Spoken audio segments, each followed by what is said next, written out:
gracias al auspicio de Produbanco. El protagonista.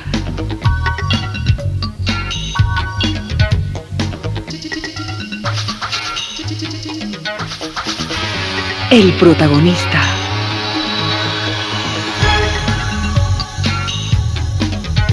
El protagonista. Y el protagonista es el señor economista Abelardo Pachano Bertero, presidente ejecutivo de Produbanco, analista económico de muchísimo peso, a quien recibo, digo, con toda cortesía. Y desde ahora me permito comprometerle, muy probablemente para una nueva jornada de análisis del día de mañana, porque los temas son bastante amplios. Don Abelardo, ¿entendemos que esta noche el presidente de la República anuncia el plan económico del gobierno o estamos equivocados?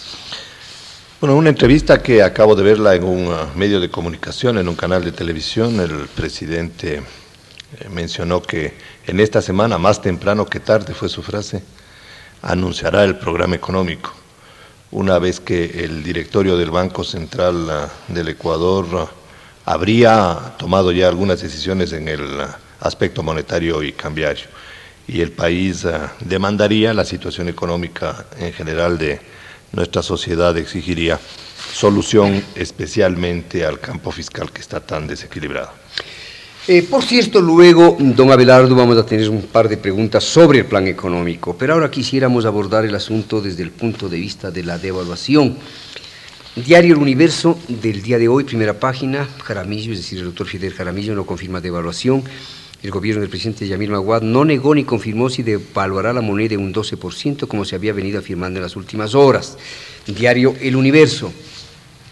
Diario El Comercio, primera página de la edición de hoy, al Sucre le llega otra devaluación entre el 12 y el 15%. El sábado pasado, dice la noticia, el flamante directorio del Banco Central se reunió a puerta cerrada para tratar un tema económico urgente, ajustar la banda cambiaria o, en otras palabras, devaluar. Diario El Comercio afirma que pudo conocer anoche que el nuevo ajuste cambiario regirá desde hoy. Eso podría estar a tono con usted.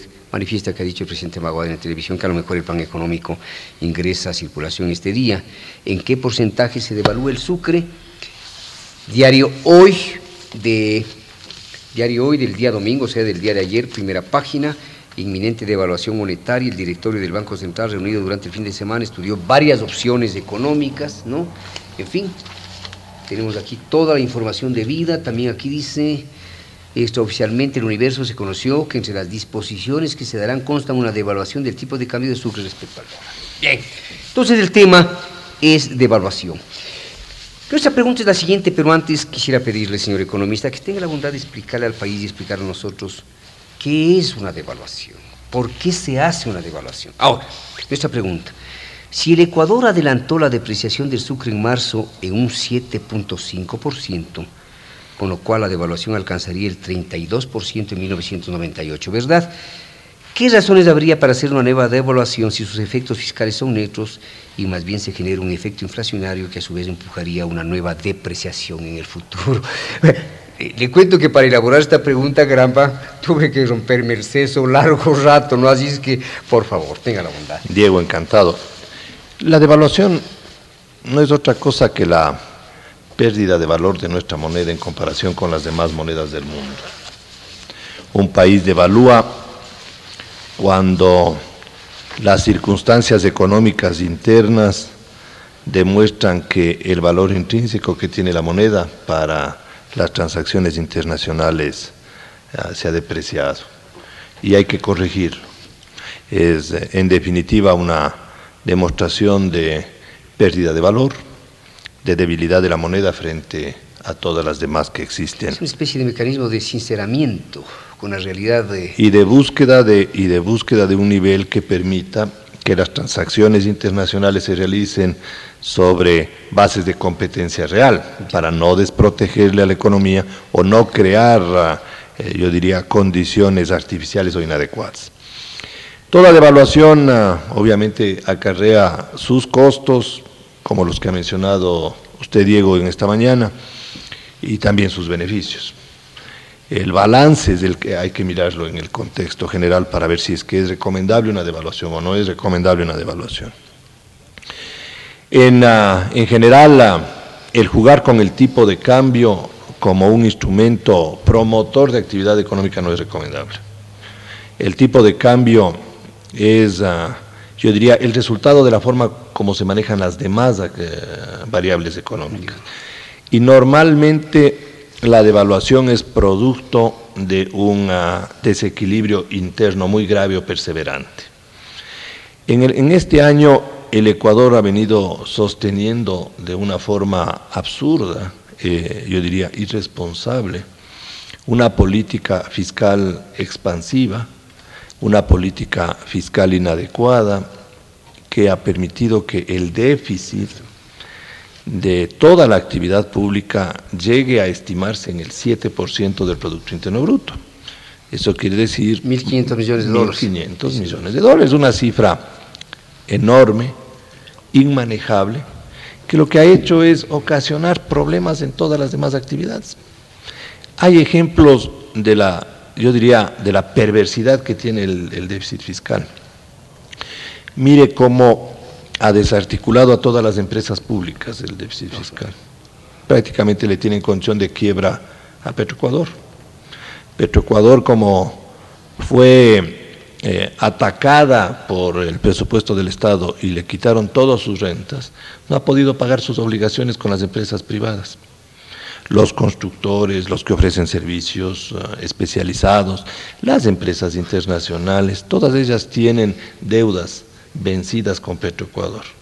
A su vez, estas empresas tienen deudas vencidas con el sistema financiero ecuatoriano. Un déficit fiscal lo que ha provocado es una desarticulación, en este ejemplo, de toda la actividad energética, de toda la actividad hidrocarburífera y consecuencias del deterioro de la calidad del portafolio en el sistema financiero. En el caso del INESED y otras entidades. Podemos poner ejemplos en una serie de actividades. El atraso en el pago a los profesores, a los médicos, a los ingenieros, militares, a los militares. ¿Qué es lo que pasa con esas familias? Esas familias tienen que endeudarse de alguna manera, o caen en un mercado informal del famoso chulquero, o tienen que recibir créditos. Y como todo el mundo demanda recursos, la tasa de interés se vuelve alta. Entonces, el déficit fiscal presiona al alza la tasa de interés y ocasiona todo esto. Entonces, este déficit fiscal, entre otras cosas, ha promovido una situación inflacionaria demasiado alta, que le ha ido deteriorando las condiciones del país y que, a no dudarlo, es uno de los causantes de la devaluación que estamos comentando el día de hoy. La devaluación, además, la que estamos esperando confirmación el día de hoy, es el resultado de un mal ambiente internacional. No solo es producto de un déficit fiscal, es también las condiciones del mundo han venido deteriorándose a lo largo del año 98. Primero, cayeron los precios de los principales productos básicos en el mundo. El petróleo para nuestro interés, el cobre, el estaño, productos alimenticios, la gran mayoría de lo que se llama la base general de productos fundamentales han demostrado una caída que en algunos casos representan precios que son inferiores a aquellos que estaban vigentes hace 25 años. El caso del petróleo, para nuestros propósitos, demuestra que el precio del petróleo nuestro es más bajo en términos comparativos que el que teníamos en 1974, así es, al principio de nuestra época petrolera. Quizás que nuestro petróleo llegó a cotizarse a $40, claro, en la época del general Guillermo Rodríguez Lara, $40. Así es, al inicio de la democracia, claro, sí. Al inicio de la democracia inclusive. Entonces, el petróleo, los precios internacionales le han dañado a nuestra balanza de pagos, porque el Ecuador va a dejar de recibir más de 500 millones de dólares en exportaciones de petróleo. En segundo lugar, la crisis asiática, que continúa dando sus efectos negativos, los correctivos que en ella se impusieron, que son básicamente devaluaciones y recortes de carácter económico, lo que ha hecho es generar un nivel de competencia de los productos asiáticos muy grave, muy agresivo, y además ha recortado las compras que esos países venían haciendo de los productos mundiales. Entonces el comercio internacional se ha visto afectado enormemente como consecuencia de la crisis asiática. ¿Qué es lo que le pasa al Ecuador? que el Ecuador también deja de vender o reduce sus ventas a esos mercados. Nos compran menos banano, nos compran menos camarón, nos compran menos productos en general, porque la devaluación lo que hace es, a su vez, restringir las importaciones de esos países. El tercer elemento es el que se conoce ahora como efecto vodka, Claro. para llevar un paralelismo del tequila. Es la calle del rublo. El rublo y toda la gran crisis rusa. Rusia y en general las economías que fueron parte de la Unión Soviética han venido declinando como consecuencia de la profunda desarticulación económica que se fue sosteniendo con el régimen socialista. Hoy la economía rusa tiene el tamaño de la economía española, eso es lo que dicen los principales indicadores. Y por lo tanto no debería tener la trascendencia, la importancia que se le da en los análisis económicos mundiales. El problema está de que Rusia vino coqueteando mucho con los mercados financieros internacionales y colocó buena parte de su deuda externa en el corto plazo. Unas operaciones de tesorería del gobierno ruso a 30, 60, 90 días, realizadas con el propósito de ir saltando el charco también de un mal manejo fiscal, un déficit fiscal. Déficit fiscal en donde uno de los protagonistas más importantes en Rusia son las Fuerzas Armadas. Claro. Las Fuerzas Armadas rusas tienen una preponderancia muy grande en el gasto ruso. Y esto lo que hizo es erosionar el sector externo ruso y se colapsó. Con una decisión estruendosa para los mercados financieros, que es el declarar unilateralmente la moratoria en el pago de bonos. Esto puso, para hablar gráficamente, los pelos de punta a la banca internacional, que veía frente a sí una pérdida enorme como consecuencia de las inversiones financieras que habían realizado en papeles rusos. Y al verse en esas condiciones, se pusieron extremadamente sensibles y nerviosos y empezaron a vender todos los papeles, o la mayoría de los papeles que tenían de las llamadas economías emergentes o economías de países en desarrollo. Y empezaron a crear un ambiente negativo contra América Latina. Gran duda en la viabilidad de América Latina. Entonces los papeles latinoamericanos han caído de precio más de un 40% en las últimas 2 semanas. Está en una depresión total ese mercado, y para los efectos de nuestro análisis, en el caso del Ecuador, hay un cierre crediticio externo de la banca mundial hacia el endeudamiento ecuatoriano, lo cual es malo y bueno.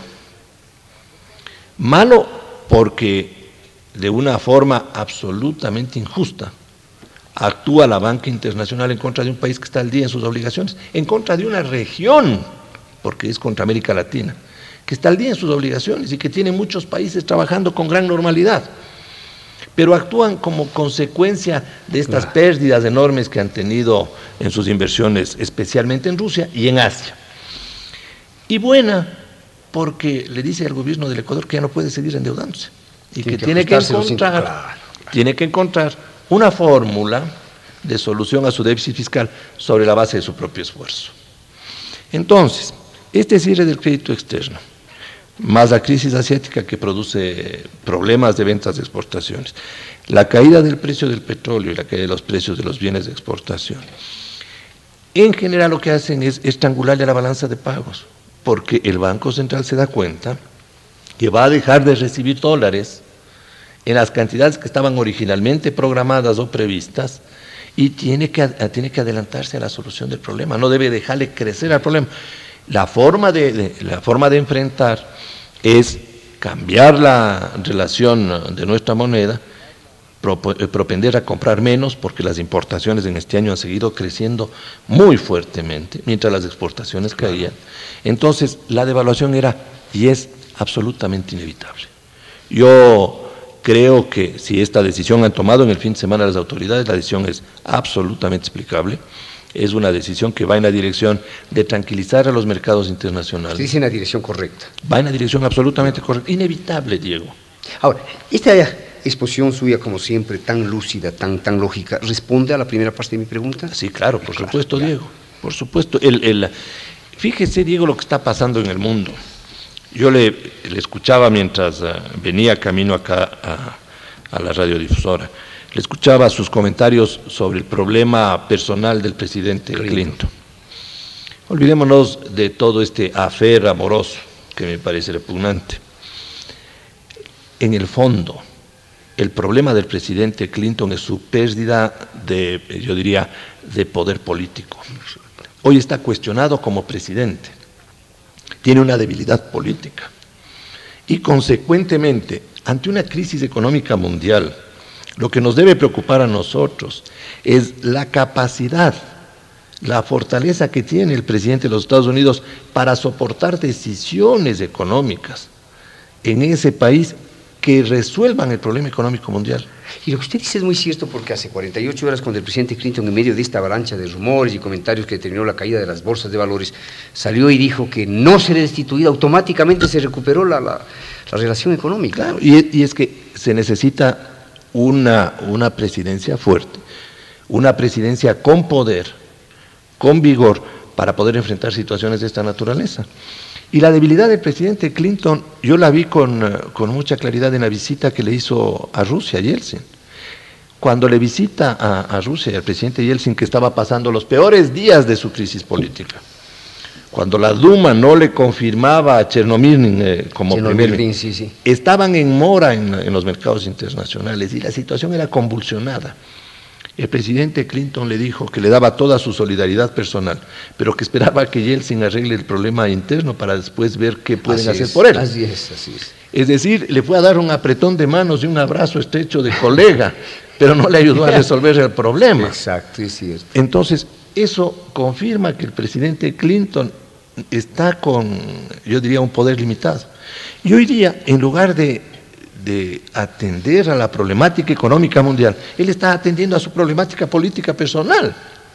Entonces, a nosotros ese es el punto central o la consecuencia de todo este problema que ha tenido el presidente Clinton.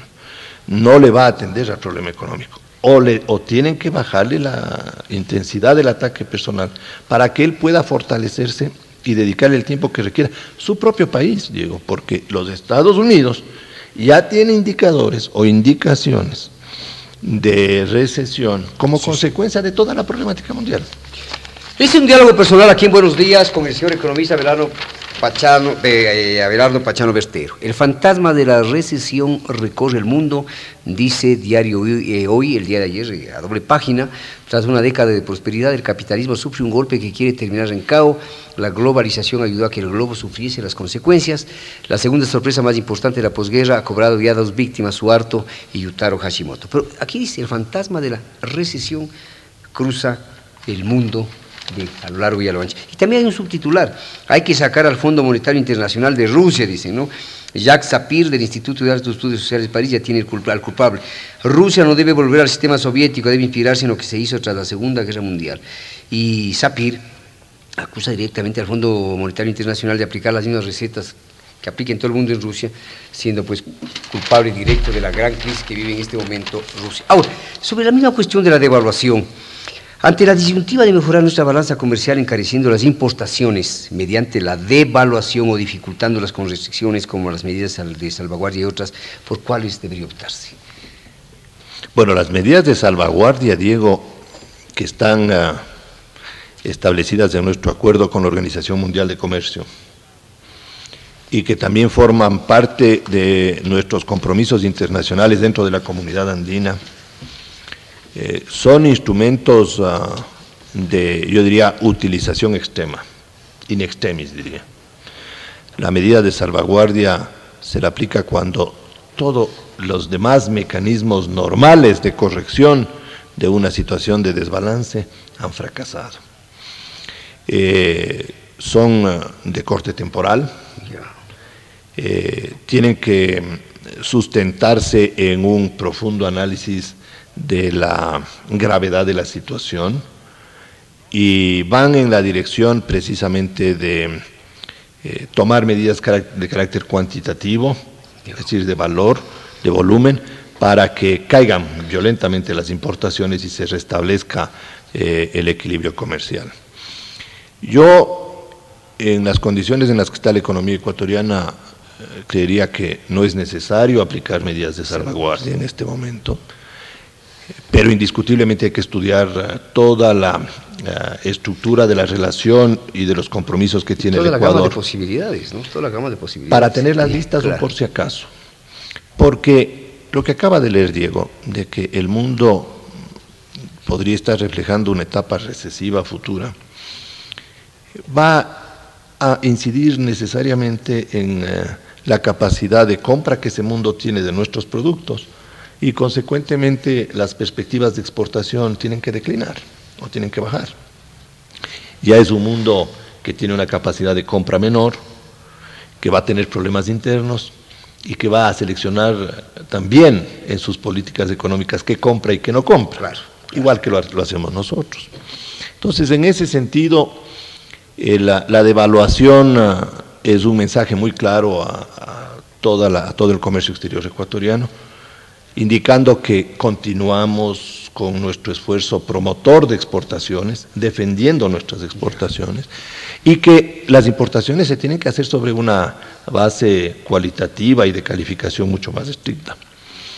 Yo creería que esta modificación cambiaria va a incidir notablemente en la conducta de las importaciones, por el propio impacto numérico de costo que tienen, que va a bajar el consumo de los bienes importados.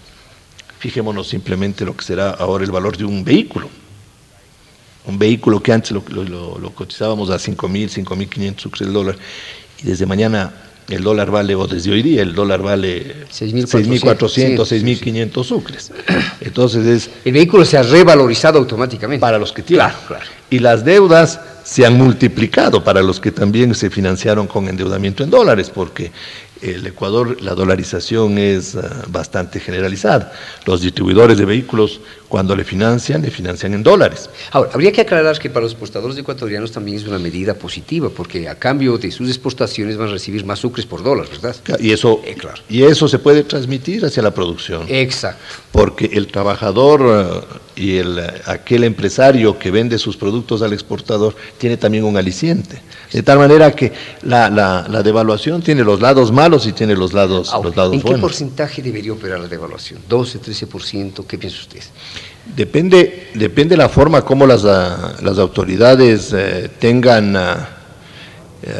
calculado la conducta fiscal.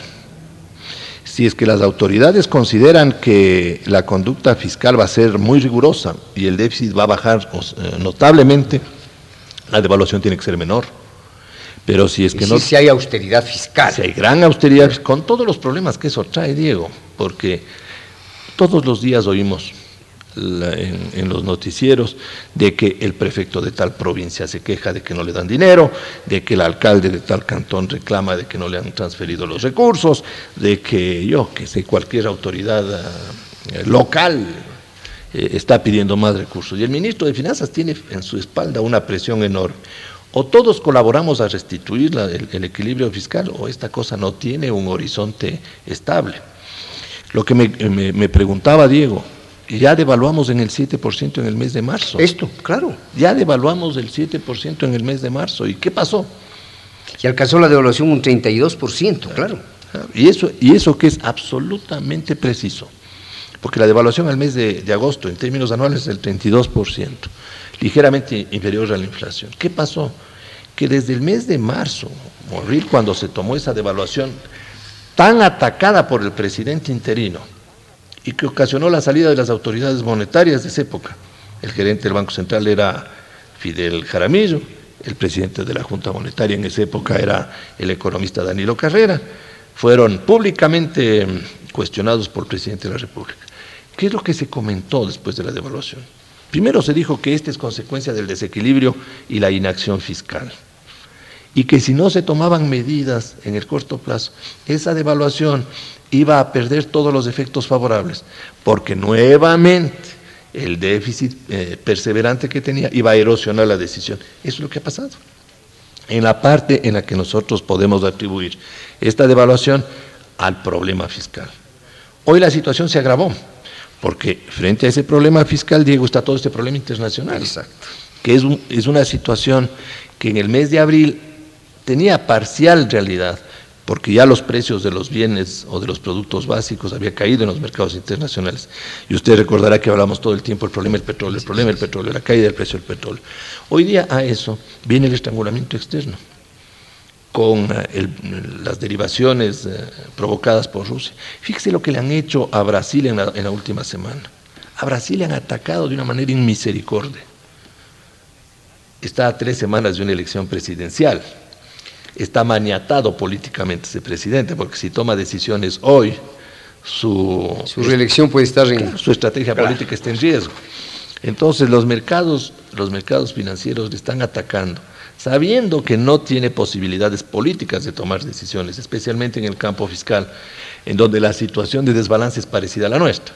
6-7% del Producto Interno Bruto de desbalance fiscal. ¿Cuántos millones de dólares, miles de millones de dólares han escapado del Brasil en estos últimos días? Se hablaba de 1.000 millones diarios. Y llegaron a 1.000 millones de dólares diarios. Y el último día llegaron a 2.000 millones. Claro. El monto sería difícil precisarlo, Diego, pero ellos llegaron a tener 70.000 millones de dólares de reserva.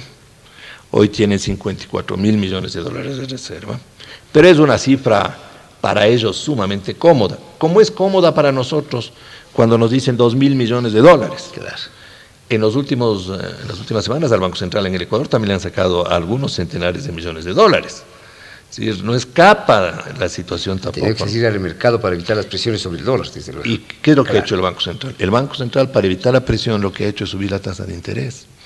La semana pasada, el día viernes, el Banco Central pasó del 53% su tasa de interés diaria, que ya es absolutamente desproporcionada a la situación del país. La tasa de interés interbancaria, ¿no? Claro, lo que les presta de un día a otro a los bancos, al 53%.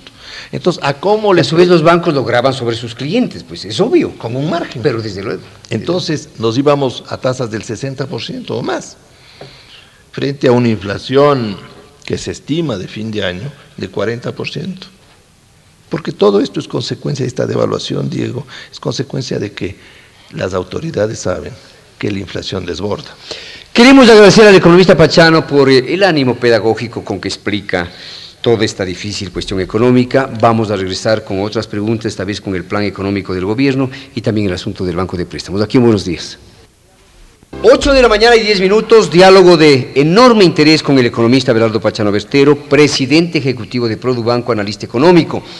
Vayamos, si usted me permite, don Abelardo, al plan económico.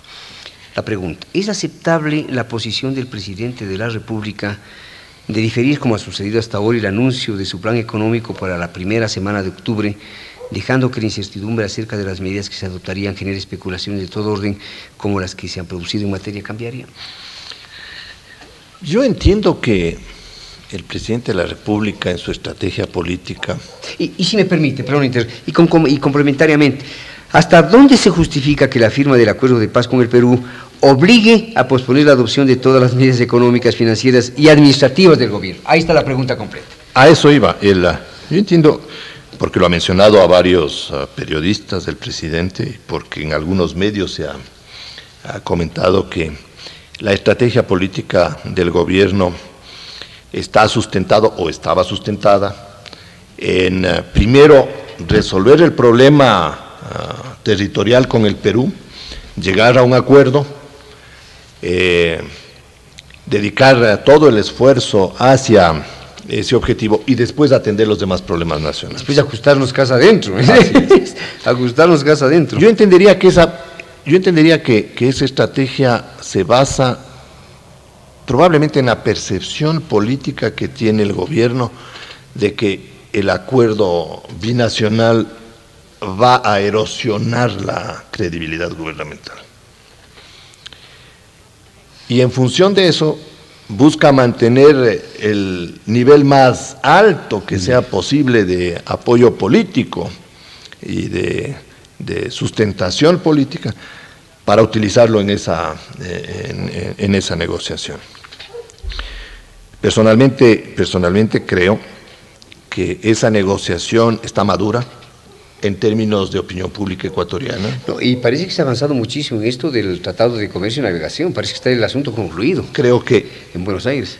creo que hay voluntad en los dos actividades y centros de opinión nacional de los dos países, si bien tienen puntos de vista que en algún aspecto podría decir son discordantes o diferenciados, en el fondo no hay posiciones extremas, hay calibración de opinión, hay calibración de negociación y los márgenes de esta negociación ya son muy reducidos. La gran mayoría de los temas de la negociación son públicos. El famoso desliz diplomático brasileño destapó lo poco que quedaba. La cuestión del parque binacional. Parque binacional, que yo creo que es el instrumento a través del cual los dos países pueden limpiar la cara interna de su dignidad, que es el tema básico con el que se quiere llegar a finalizar esta negociación. Entonces, el presidente y el gobierno han venido sosteniendo la teoría de que este acuerdo le va a minar su credibilidad o por lo menos el nivel de aceptabilidad política. ¿No será al contrario, señor A mí economista? personalmente me parece que no es tan... ¿No será al contrario que si el gobierno de Maguad alcanza finalmente un tratado de paz digno, justo, equitativo con el Perú, eso levante sus bonos casa adentro y que eso le permita ciertos ajustes que no pudiera hacerlos en otras circunstancias? Yo creo que más bien lo que los dos países quieren, y en nuestro caso nosotros queremos, es resolver este diferendo de una manera justa, de una manera equitativa, de una manera razonable, para poder aprovechar toda esa gran complementariedad que existe en el campo cultural, en el campo social, en el campo económico con el Perú, y que la hemos desaprovechado durante 150, 180 años. Porque las relaciones comerciales con el Perú son magras o son bajas, porque no hay confianza entre los dos países. Y las que se realizan, Diego, se realizan subrepticiamente, ¿no? Por la vía del contrabando, por la vía de la operación escondida, para que no se diga en el Perú que ese es producto ecuatoriano. Y cuando llega producto peruano, para que no se diga en el Ecuador que es producto peruano, porque si no, no compran. Entonces, yo creo que esto hay que sincerarlo y eso nos va a ayudar enormemente. Eso va a dar empleo, eso va a reivindicar un poco inclusive a las poblaciones fronterizas, porque el acuerdo va a traer recursos para desarrollar fronteras mucho más, yo diría, activas, que estén menos escondidas, porque inclusive los problemas fronterizos que se nos dan se deben, entre otras cosas, por la difícil accesibilidad que tenemos todos a los sitios en donde se producen los fenómenos. Entonces, ahí hubieron tiros y hay herido a un teniente de uno de los dos ejércitos. Nadie sabe la verdad de las cosas, porque no hay cómo llegar a ese sitio, porque es un sitio absolutamente inhóspito. Entonces hay que desarrollar todo eso. Desde el punto de vista cultural, desde el punto de vista social, con el Perú se pueden hacer muchas cosas. Por supuesto que no es que estamos nosotros rindiéndonos en la negociación, sino que es una negociación que ya no nos lleva más allá. Y me parece que el gobierno va a tener réditos positivos con el acuerdo con el Perú, que pueden transformarse más bien en un fortalecimiento. Los programas económicos son los negativos, porque siempre los programas económicos implican ajuste de cinturones, porque definitivamente mientras no logremos fijar las responsabilidades de manera absoluta y tajante en el manejo de los distintos campos de la economía, alguien le pasa la cuenta negativa al otro.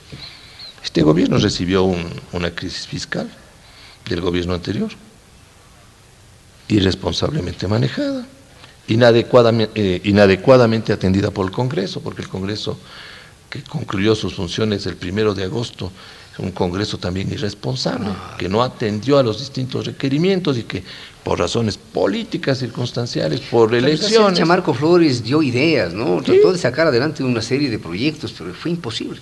Un Congreso cerrado, que no daba ninguna alternativa. Además con una actitud clientelar, ¿no? Y ahora hay que ver cómo actúa el Congreso, porque el nuevo Congreso, Diego, tiene que colaborar en la solución económica, no solo el gobierno.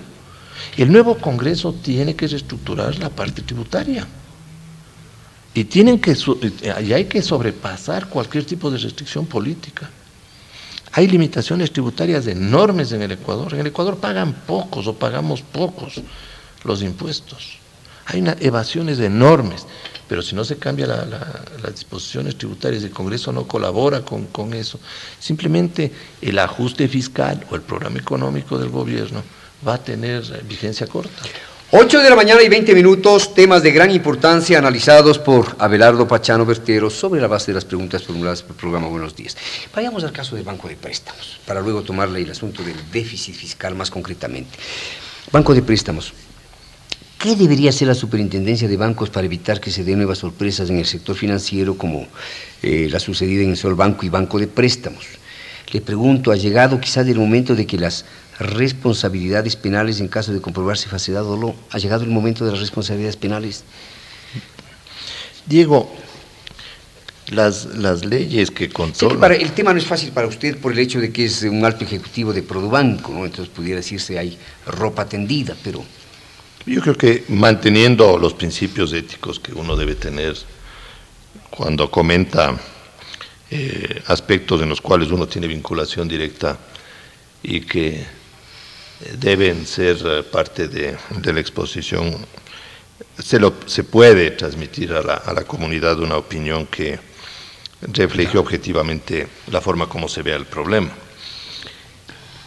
Las disposiciones de las leyes financieras en cuanto a la capacidad de regulación y control de la Superintendencia de Bancos han mejorado notablemente en el Ecuador. La Superintendencia de Bancos, la Junta Bancaria, especialmente en el último periodo, han trabajado notablemente en el establecimiento de controles más eficientes, de controles más oportunos, de sistemas de alerta temprana, para poder ayudar a corregir los problemas que se presentan en el sistema financiero. Yo he mirado con, yo diría, notable complacencia la forma como la superintendencia ha venido profesionalizándose en este campo. Pero obviamente cuando un país atraviesa una crisis prolongada, son 5 años, Diego, son 4 años desde 1995 en que el Ecuador no ha logrado estabilizar su economía, con altas tasas de interés, con problemas de diversa naturaleza. Es obvio que en el sistema financiero se reflejen esas debilidades, se deteriore la calidad de la cartera y se produzcan los fenómenos como los que hemos hablado. Sin embargo, yo creo que a la vez que es doloroso lo que tenemos al frente nuestro, también es notable ver el cambio de las conductas de la comunidad ecuatoriana, de la sociedad ecuatoriana, en la búsqueda de solución de estos problemas. Antes le caíamos al Estado. El Estado tenía que resolver el problema. Y era, señor presidente, usted tiene que darnos el dinero y usted tiene que resolvernos el problema. Hoy, por ejemplo, en la situación del Solbanco, que entiendo que está en vísperas de reabrir sus puertas. Parece que hay dificultades porque espera, entiendo, un aporte fresco de capital por parte del Estado.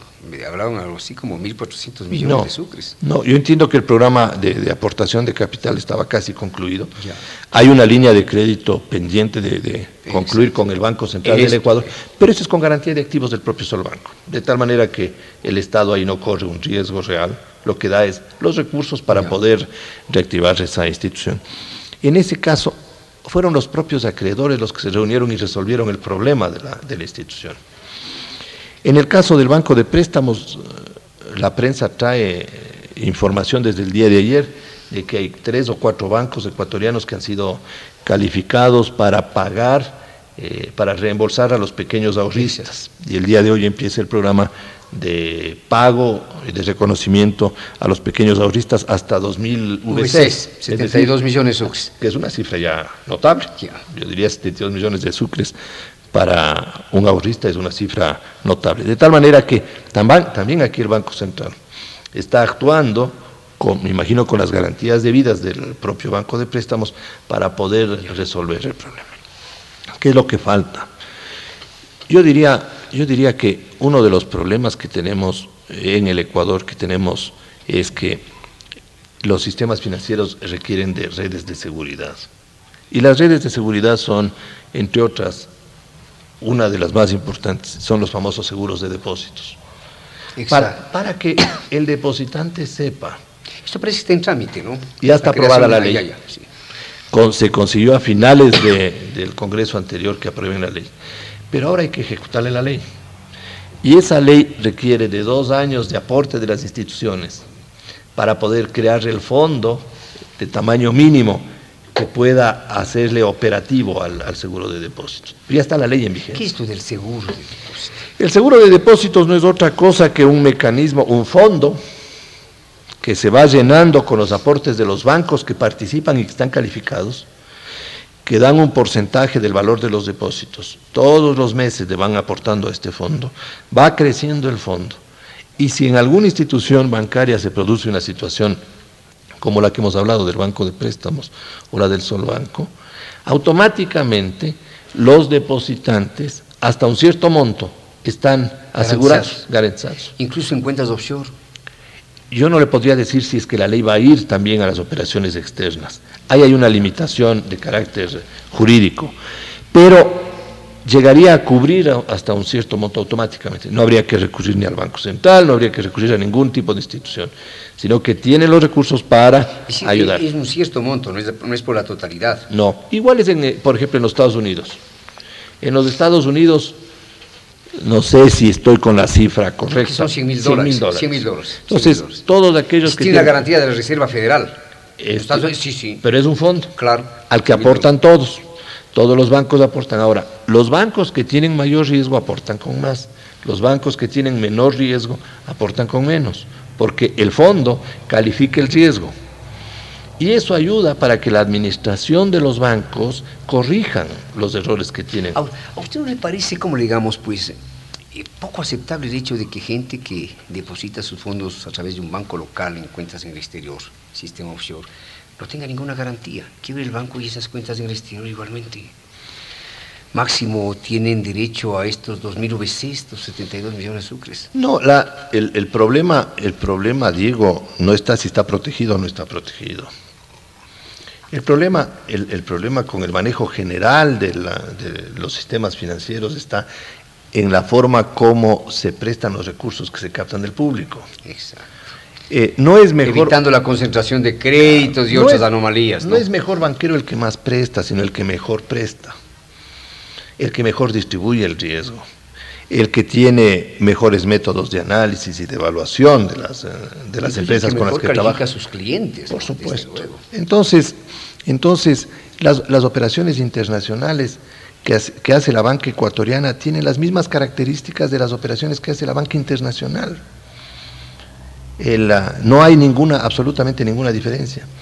El factor favorable es que el ecuatoriano tiene acceso a una operación internacional a través de un banco nacional, cosa que no lo tenía antes o no lo tiene por su dimensión si es que va a un banco internacional. Además, la diferencia en materia de intereses, ¿no? Le pagan mejor interés. Un banco internacional que le pague el 3-4%, mientras en estas cuentas puede obtener, qué sé yo, el 8 o el 9%. Y le pone condiciones mucho más duras, montos mucho más altos, no le da acceso a que tenga facilidades para poder recuperar su dinero, incluso, claro. Usted va a la ventanilla igualmente del banco cuando requiere de esos dólares y rápidamente los ejecuta. La banca offshore en el Ecuador ha sido una banca que le ha ayudado al país a evitar que salgan capitales, porque cuando no había la banca offshore simplemente se iban esos capitales. Hoy esos capitales están a disposición de los ecuatorianos dentro de una jurisdicción internacional. Se habla de que en el caso del Banco de Préstamos también han hecho su juego influencias políticas. Yo he hablado con gente que entiende el problema. Al momento hablé con Alejandro Peñafiel, me llamó por teléfono antes de esta orden de detención, algunos de otros miembros de la familia Peñafiel, y consideran en que aquí ha operado razones de carácter político. Yo no he visto. Político en el sentido de que quizás habría otras instituciones bancarias interesadas en desmantelar el Banco de Préstamo, en quitarse, digamos, un competidor un poco incómodo. No hay peor cosa para el sistema financiero que se produzca una situación de liquidación de un colega. Al sistema es lo que menos le conviene. Es un poco el efecto dominó, ¿no? Pero, claro. Resulta perjudicado todo el sistema. ¿Cuál es la base fundamental sobre la que trabaja el sistema financiero? Confianza. Credibilidad. Confianza, credibilidad. Y el sistema financiero vive precisamente sobre ese sustento. Y cada vez que se produce un problema con un miembro del sistema financiero, todos sufren. Sufre toda la familia. Todos sufren, claro. Y lo que menos le conviene al sistema es que se liquiden bancos. Lo que más le conviene al sistema es que todos manejen de la forma más prudente, conservadora, razonable las instituciones, porque así se garantiza buen servicio a la comunidad y se da un valor positivo al país. Entonces, sí, economista. Yo en el caso, en el comentario este del Banco de Préstamos, yo diría, Diego, no tiene ningún asidero. Como no tuvo ningún asidero los rumores perversos que se hicieron contra el Banco del Pacífico. Una institución sólida, una institución solvente, una institución seria, que merece respeto, y a la cual se le atacó de una manera absolutamente perversa. Y luego se acusaban a algunas instituciones. Y fueron precisamente las instituciones bancarias las que le ayudaron al banco a salir de su situación, que fue producto de una iniciada por una desafortunada declaración política.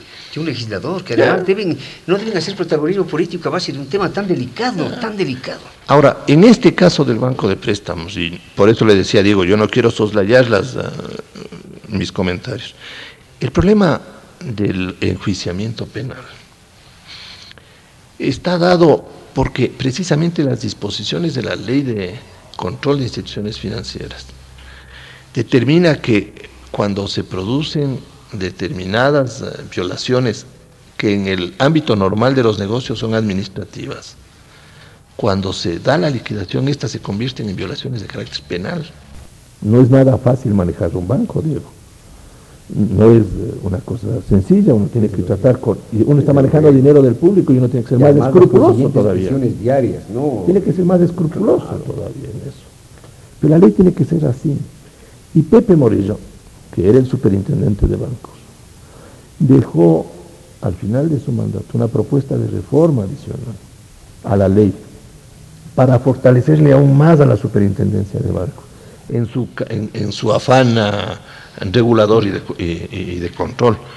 Usted le conoce, Diego, a Pepe, desde sabe lo vertical que es, absolutamente honesto, un hombre clarísimo en las cosas. Una pena que no haya podido seguir en funciones de esa naturaleza. Pues todo el mundo le respeta y le tiene, inclusive le tienen hasta miedo a Pepe, por la forma como... Estamos hablando de un ecuatoriano cabal en todo sentido, don Pepe Morillo. Y ahora lo que hay es que retomar ese proyecto que él dejó y pedirle al Congreso que continúe el trámite, porque si tenemos una autoridad con más poder, tenemos un sistema financiero mucho más riguroso.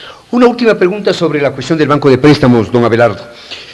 Si el ahorro interno es la base de la inversión en cualquier país, ¿será posible transformar el sistema de seguridad social mediante la capitalización individual?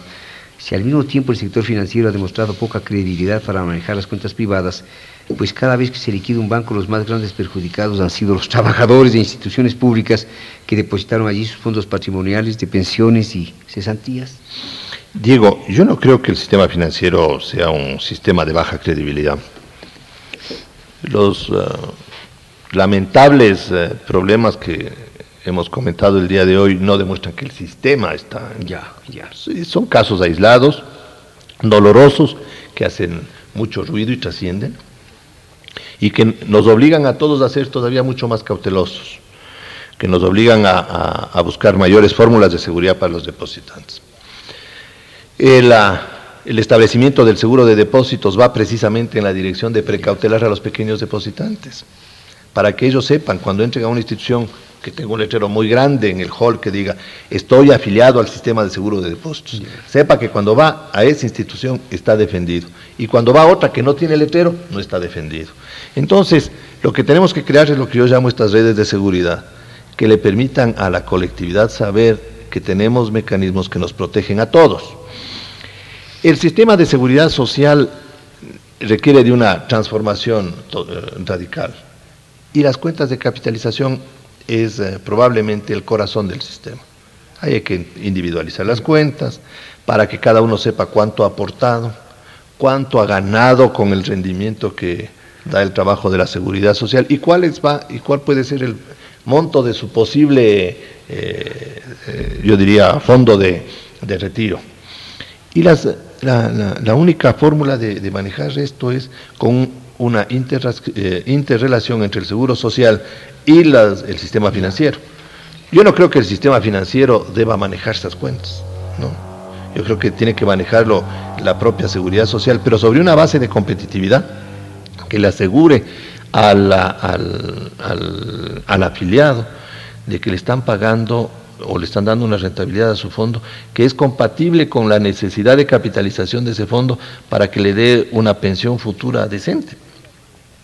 De tal manera que la transformación del sistema de seguridad social es una transformación que va de un sistema de reparto como el que tenemos, en donde ninguno de nosotros conoce cuánto ha aportado y cuánto tiene en su cuenta, a un sistema individual, claro, en donde una parte de nuestras aportaciones servirán para tener un gran fondo de solidaridad, de apoyo a los que menos tienen, pero en el resto sí nos tendrán que dar cuentas individuales en que invierte cada uno, como una libretita de ahorros. Economista Pachano, gracias por su presencia en el programa, el compromiso para que el día de mañana sigamos con otros temas. Diego. Son temas de enorme interés para el público. Solamente una cosa, esta providencia del juez primero de lo penal de Pichincha ordenando la detención de Alejandro Peñafiel, de los miembros del directorio, ¿le parece una providencia ajustada a derecho?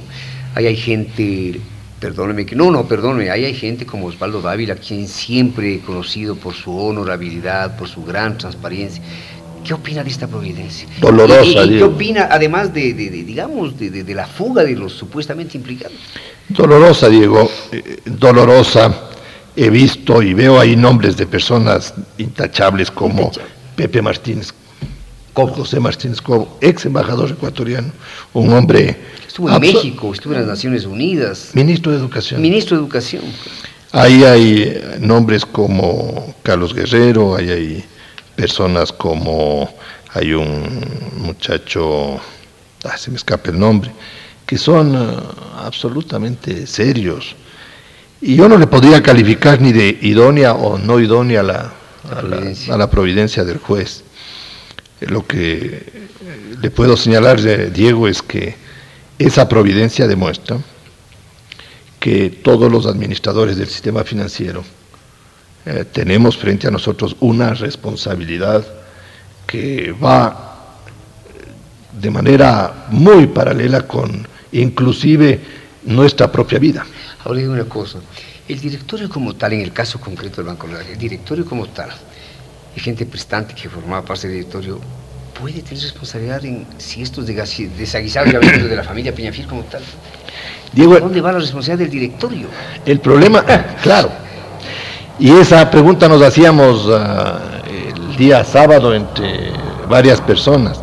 ¿Por qué tienen que sufrir las consecuencias de esto? Personas a las que se les invita a formar parte de un directorio para darle realce o para que den su aporte. El problema es que la ley... a veces figuran simplemente por la imagen que tienen. Ese es el problema. Claro. Es que los directorios... Como a usted le invitan, por ejemplo, a ser miembro del consejo de redacción de una revista, generalmente no va nunca, pero lo que quiere la revista es fortalecer su imagen a base de incorporar figuras, pues, con cierto relieve, ¿no? La diferencia entre ese consejo de la revista y el directorio de un banco es que en la revista no maneja dineros del público y en el banco sí. Claro. Y en la ley se establecen funciones y responsabilidades del directorio. Todos los meses el directorio tiene que revisar el balance, todos los meses el directorio tiene que revisar los créditos que superan un porcentaje. Cosas que a lo mejor no se hacen en la práctica. Si no se cumplen, entonces ahí vienen los problemas. De tal manera que la normatividad respecto a la corresponsabilidad de los directorios es una normatividad internacional. En la banca norteamericana, en la banca europea, en los acuerdos que se tienen de Basilea se determina que los directores son personal y pecuniariamente responsables de las cosas que se hagan en contra de sus propias instituciones. De tal manera que ya no son órganos colegiados simbólicos o que presentan imagen, sino que tienen esa doble responsabilidad. Y eso también invoca a que quienes están en esos directorios sean mucho más cuestionadores de las actividades. Don Abelardo, con eso terminamos. Este lunes, 14 de septiembre, según entiendo, pues, vence el plazo para que el banco de préstamos pueda o no seguir adelante. Entiendo que los acciones, mejor dicho, los clientes deben conseguir una cifra que entiendo es de 60 millones de dólares. Tal como están las cosas, al lunes 14, ¿usted ve posibilidades de que el banco se rehabilite, se reactive, pueda seguir adelante? Yo le escuché aquí al presidente de la comisión, se presentó en la misma radio, el presidente de la comisión de acreedores. El doctor Iván Peñarrera. Claro, y todavía les faltaban algunos... Sí, creo que unos 20 millones de 20 dólares. millones de dólares para llegar a ese nivel crítico. Entiendo que han solicitado una postergación de la fecha Ya. para poder alcanzar la cifra. Ojalá la lleguen a conseguir, Diego, y se den todas las condiciones para que se rehabilite el banco de préstamos. A todos nos conviene que las instituciones bancarias continúen existiendo adecuadamente. ¿Cómo ve el Produbanco? Muy bien, gracias, Diego. ¿Nada de nervios? No, así es. Gracias. Gracias a don Abelardo. El día de mañana a las 7:30, déficit fiscal, comercio exterior, aduanas y importaciones, tasas de interés, privatización, crisis bursátil. Algunos de los temas que tiene el programa para don Abelardo Pachano. Buenos días. Gracias al auspicio de Produbanco. El protagonista.